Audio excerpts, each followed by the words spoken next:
Manual para a Exegese Bíblica. Guia para a Prática da Exegese. 1. Estudar o contexto histórico. Levantar um contexto para interpretar uma leitura é algo muito mais amplo que apenas caracterizá-lo historicamente.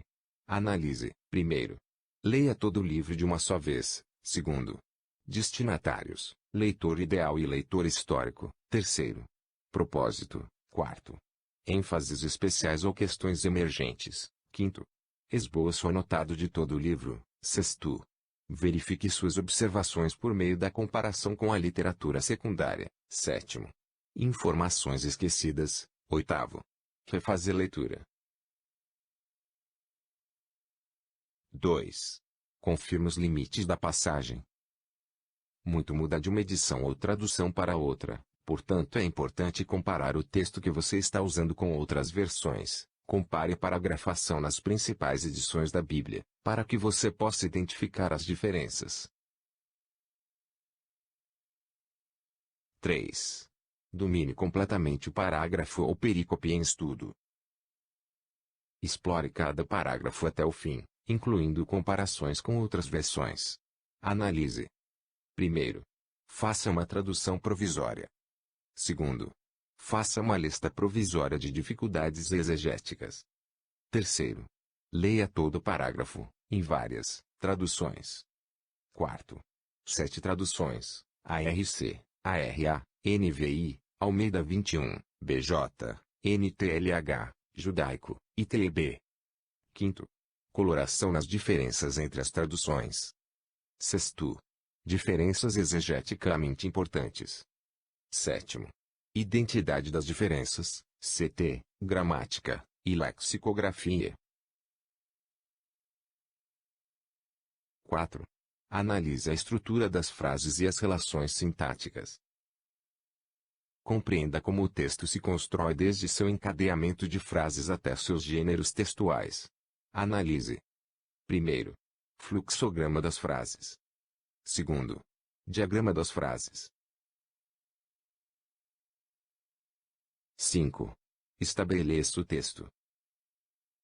É importante que haja uma completa caracterização do que é o texto e como ele aborda seus temas, buscando inclusive documentos que possam ajudar na interpretação, sem prejuízo ao conteúdo teológico do que está sendo narrado. Analise. Primeiro, identificação. Segundo, documentação. 6. Analise a gramática.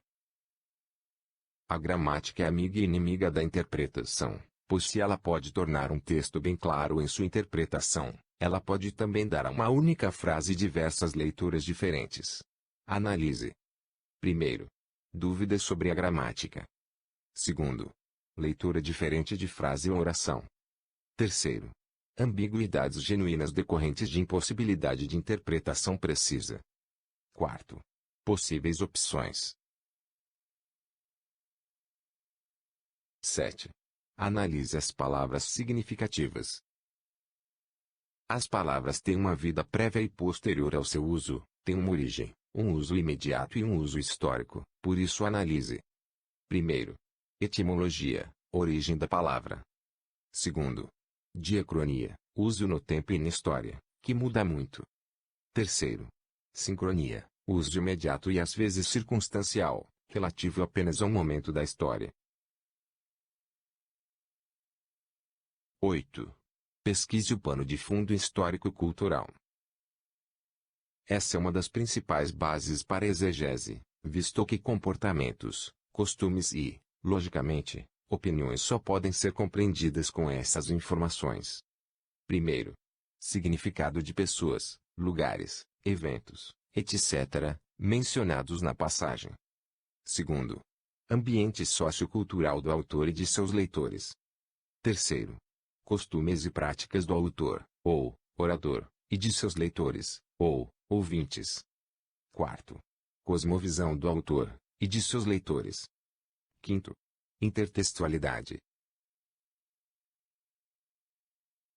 9. Investigue as questões históricas. O que estava acontecendo no mundo, na época da escrita desses textos? 10. Determine o contexto literário. O que era publicado e escrito na época desses textos. 11. Considere os contextos bíblicos e teológicos mais amplos. Analise.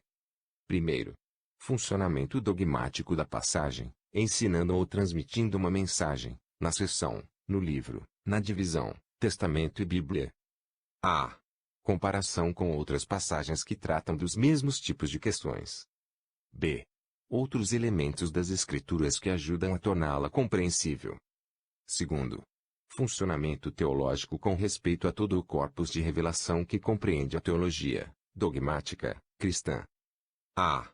Relação com que doutrina ou passagem. B. Problemas, bênçãos, preocupações, segredos etc. sobre os quais a passagem tem algo a dizer. 12. Consulte a literatura secundária.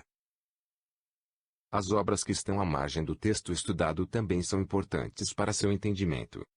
Primeiro, o que outros disseram sobre a passagem. A. Onde o autor está mal informado. B. Onde o autor está desinformado. C. Onde o autor é incoerente. D. Onde a abordagem do autor é incompleta. E. Onde o autor interpreta mal o texto devido a pressupostos falhos. F. Onde o autor faz contribuições valiosas para a discussão em andamento. Segundo, aplicação das descobertas nos lugares pertinentes. Terceiro, quando citar. Quarto, como usar notas. 13. Faça uma tradução final. Nesse estágio você deve reformular sua interpretação ou tradução, de forma que considere tudo o que levantou sobre o texto até aqui, e utilize.